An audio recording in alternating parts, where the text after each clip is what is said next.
Ayan, meron. Kanina paos ako eh. May lumalabas pa ba sa gaya niya? Magandang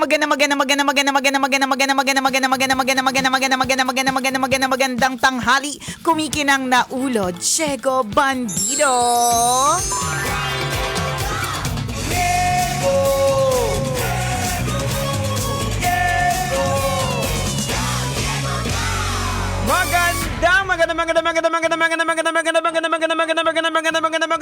Magandang tanghali. Kumikinang ina.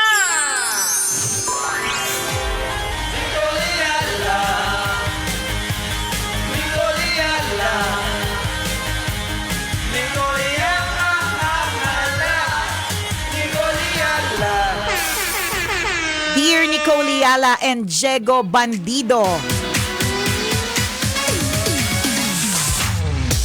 tanong ko po sa inyo, is it too late para bumalik sa aking corporate na career? Oh.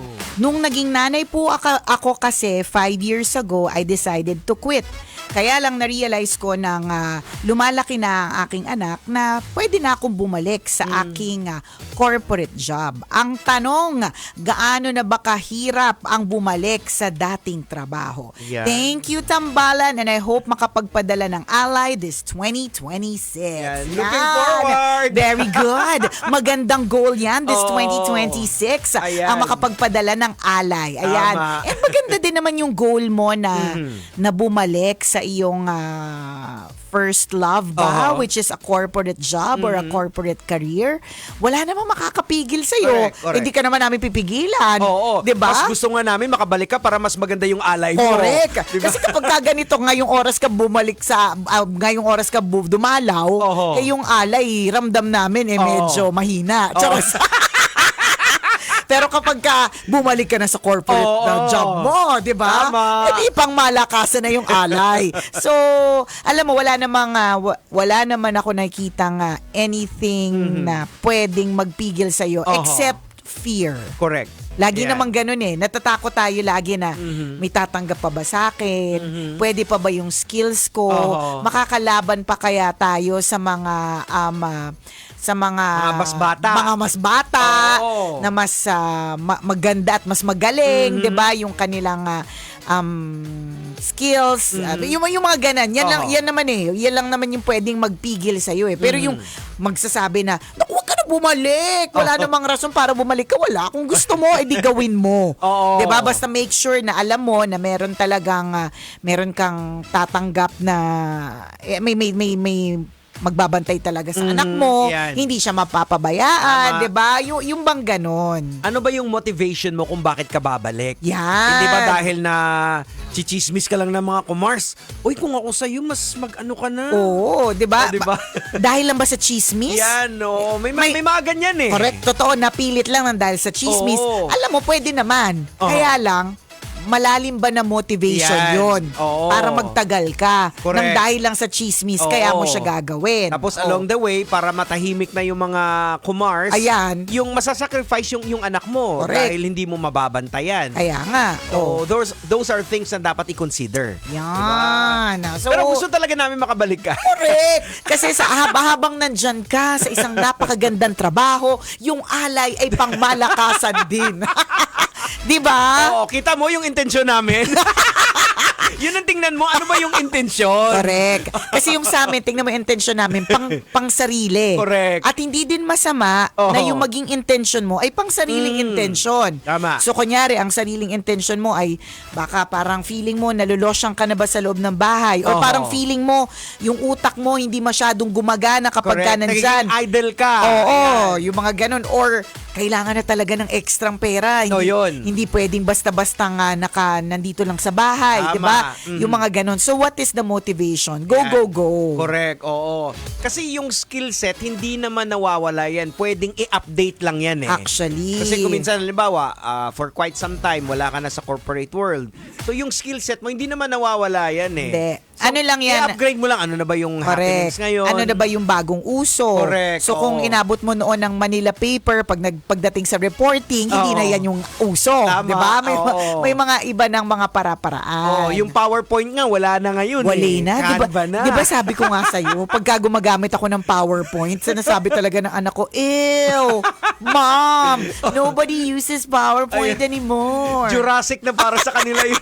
Correct. Ang tawag niya sa akin, old and ancient. So, yun lang din. So, ang maganda na lang din naman dito, kung halimbawa, meron kang fears na parang, makakasabay pa ba ako sa mga mas bata?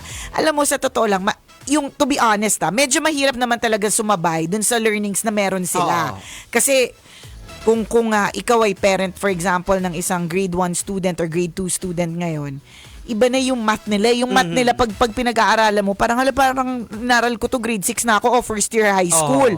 'Di ba? So, kumbaga in terms of yung mga kaalaman na ganyan, medyo mahirap na humabol. Pero hindi naman ibig sabihin na hindi ka makakahabol. Kasi hindi naman lahat ng mga inaaral nila talagang ma-apply. Ayan. Kasi yung mga alas talaga natin, pagdating sa, halimbawa, mako-compare sa trabaho natin, kasi yung skills pwede siyang matutunan, yung critical thinking. Yan.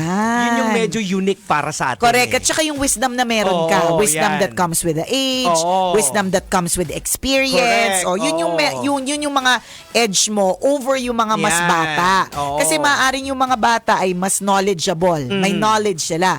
Pero yung wisdom, wala pa doon. Magkaiba yun. So yung sinasabi ni Diego kanina na critical thinking, yung pagdedesisyon ng mas maayos. Yung under pressure ka. Ayan, yung mga ganon. Yun yung edge na meron ka.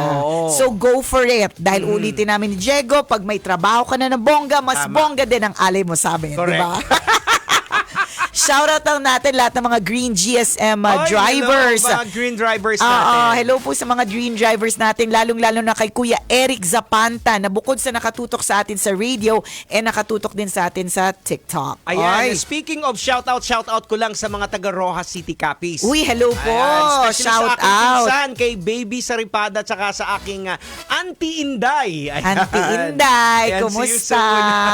Shout out sa inyong lahat dyan. Ayan, doon sa lahat ng mga kabisya natin na ganitong oras, nasa probinsya pa rin. Oo. May mga hindi pa talaga bumabalik sa realidad. Correct, oo. Mga nasa probinsya pa rin sila ngayon, 'di ba? Sana all marami pang pera, pang bakasyon.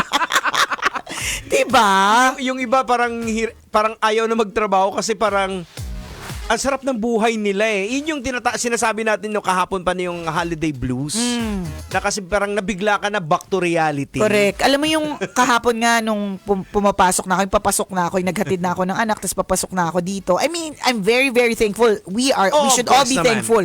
Kung nagtatrabaho ka ngayon, kahit medyo may holiday blues ka pa at napapagod ka pa at hindi ka pa nakakapagpahinga at bawi, di ba?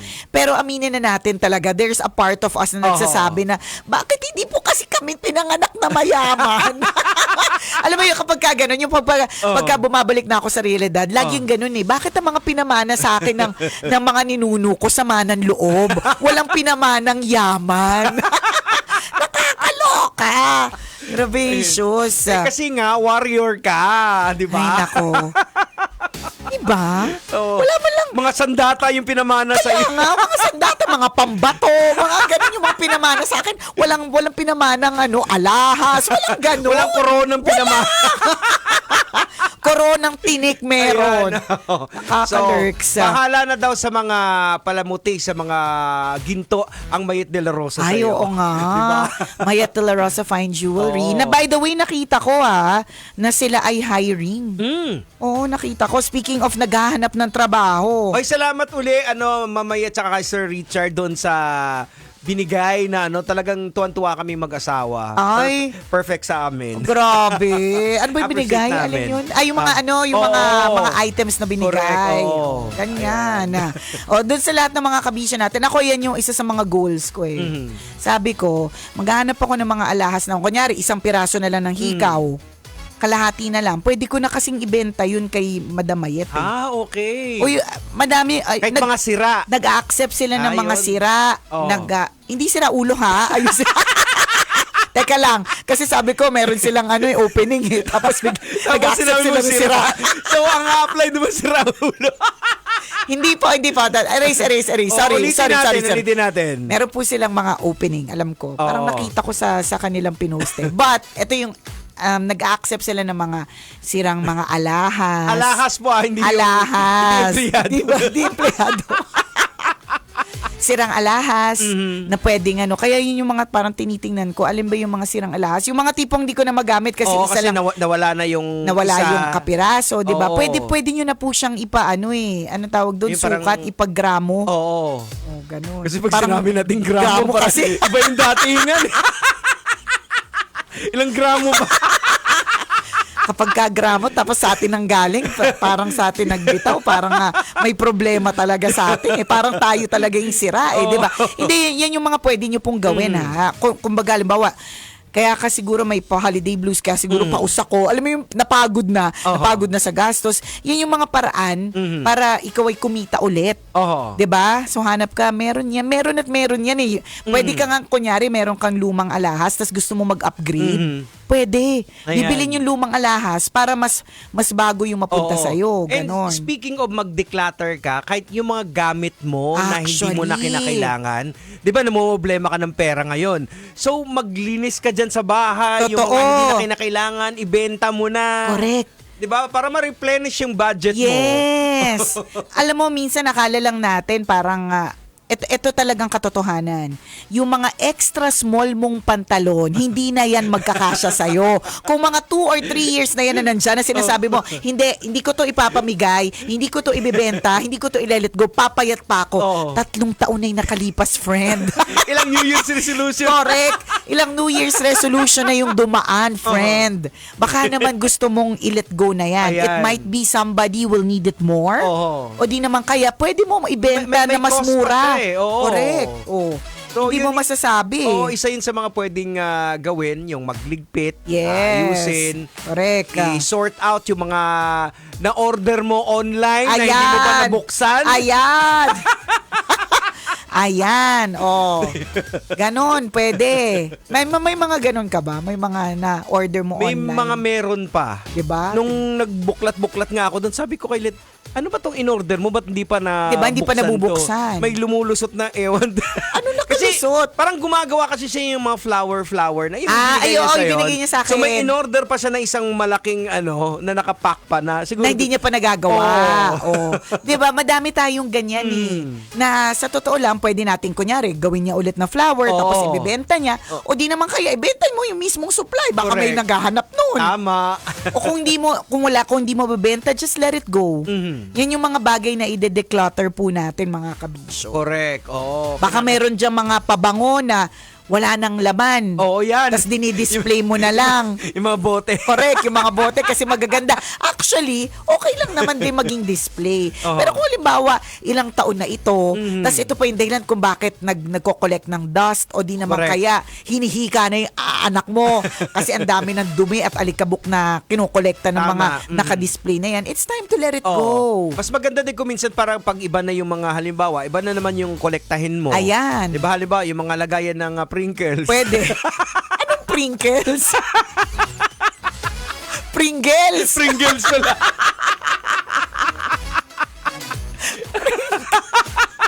O ikaw, bahala. O hindi, may mga iba, aminin na natin, kinokolekta rin nila yung mga ganyan lagayan. Oo. Akanin mo pa yan.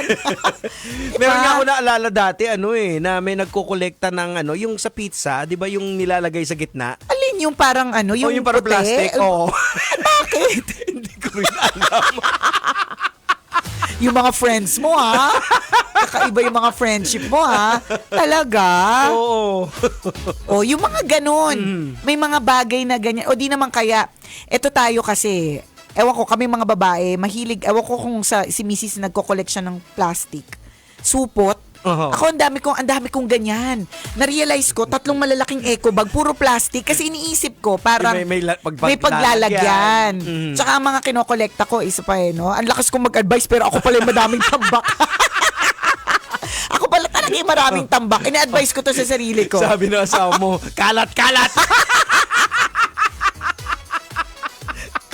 Sabi niya sa akin kahapon, speaking of asawa, sabi niya sa akin kahapon, ang lakas-lakas mo mag-order. Eh kasi ganito ako, sabi ko, nahihirapan na talaga ako magbasa sa cellphone, daddy. Sabi ko sa kanya. Tapos sabi niya, di pumunta na tayo sa ganito, ganyan. At magbili ka na ng salamin. Hindi, kaya ko pa. Tapos sabi niya sa akin, ang lakas-lakas mo mag-order online, gaganda ng mga damit mo, tapos salamin, di mo maano. Yaan mo na. Huwag ka magulo. Diba? So, yun, mahilig ako magkolekta ng plastic. Kasi iniisip ko, yung mga plastic, kunyari yung mga pinaglagyan ng damit. So, kunyari, ay, yung mga, especially yung mga ziplock pa. Oo, mga ziplock. Kasi minsan, kinakailangan kasi correct, siya. totoo. Although, minsan lang talaga siya kinakailangan. Sa totoo lang, most of the time, sa isang buong taon, hindi ko nga namalayan, Jegs, na 3 malalaking eco bag na siya na puro plastic. Kasi sa totoo lang, nakakapanghinayang naman talaga. Diba? Ako pag nakita ko, halimbawa, ay, ziplock to, itatabi ko rin din. Ang lakas mag-advise ng pag-declutter. Ay, oras natin! 12:39 na!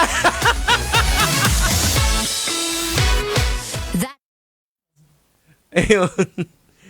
Ang lakas nating mag-advise. Ang lakas mag-advise ng declutter. Tayo pala yung Hindi, kunyari, tsaka ano pa yung mga kinokolekta ko. Pero although kapag nakikita ko na luman-luma na yung plastic, gusot-gusot na talaga siya, hindi na siya magagamit, let go ko na. Pero may mga tinitira pa rin talaga ako. Paper bag. Kasi you'll never know kung kailan mo siya magagamit. Kaya pag halimbawa, may nagregalo sa akin, tas paper bag yung binigay, naiinis ako pag sinulatan yung paper bag. Kasi ibig sabihin, hindi ko na siya marirecycle. Dapat nasa card. Sa akin siguro yung mga kinokollect ko, yung mga parang wire na mga parang charger. Ayan. Kasi kung minsan 'di ba pag may binili ka na may kasama correct, na, may meron kasama. ka na, Oo. ay sayang to. Sayang, magagamit ko Tinatabi mo. pa to. Kahit ang liliit niya tsaka liikse, relate. Alam mo sa totoo. Pero kapag kalimbawa ang kinausap mo is somebody who declutters o yung talagang yung mga experts sila sa mga yung cleaning. Yan, yung lahat ng sinabi natin, Jegs, yan yung mga dapat itapon. Oo. Na yung mga perfume na walang laman, maganda lang yung bote. In fairness, nag-declutter ako kahapon dyan sa office. Wala nang laman. Sabi ko, may laman to noon Parang nagsispray lahat ng tao dito. Pero okay lang, Kerry. Yun, yung mga ganon. Mga kalat na sila eh. Kasi, mga plastic, mga charger na hindi naman talaga kakailanganin. Yan. O aminin mo na, yung mga kinokolekta mo, kailan mo ginamit? Wala. O, di ba? Pero nasasayang ka, baka magamit ko pa to, pero hindi na pala eh. Di ba? Ayun. So yun yung siguro ako, baka yan din ang gagawin ko na mag-unti-unti declutter sa mga gamit. Oo, tsaka yun nga lagi nating sinasabi, the only way para mapalitan o ma-replenish yung kung ano ang meron ka is for you to also let it go. Tama. Ayan. Ganon. O shout out po sa lahat ng mga nakatutok sa atin online. Ayan, Yay! hello po sa inyo lahat. Ayan. Hello po. Ayun si Tin, sabi niya, Starbucks card ang collection ko. Yan. Si Kathleen De Jesus, shout out po kami ng boyfriend kong si Billy Paner. Yan. Hello po sa inyo. Hello. Si Lucio, Lucio Mabaga ay nakatutok sa atin. Thank ito, you. si Alexander, mag-swimming pa rin Oy! din. Ito na ang shout out namin sa'yo for 2026 sa Alexander. Hanggang yan. ngayon nagsiswimming ka pa rin dyan sa Butuan. Hindi ka pa ba nagiging pasas? Hindi pa siya umaahon. Grabe, shokoy ka ba? Bakit lagi ka nagsiswimming sa Butuan? Ayan. Ayan. Si Rio Flores. Yan. Hello dyan sa Lima, Malvar, Batangas. Ayan. Hello po. Yan. Salamat po sa inyo sa pagtutok. Ayan. Lagi nakaantabay daw sa atin. Ayan. Si Catherine. Ayan. Good afternoon po, Nicole and Diego. Pa-shoutout po kami boyfriend kong si Billy Paner. Next year na po ka Seymour. Ano? Seymour na mahaba eh. Sa TikTok daw naka-commercial daw tayo. Wala daw naririnig sa usapan natin. Oh? Talaga ba? Ay, hindi na namin alam kung bakit. Oo. O dahil dyan, exit na kami. Okay, bye. Bye!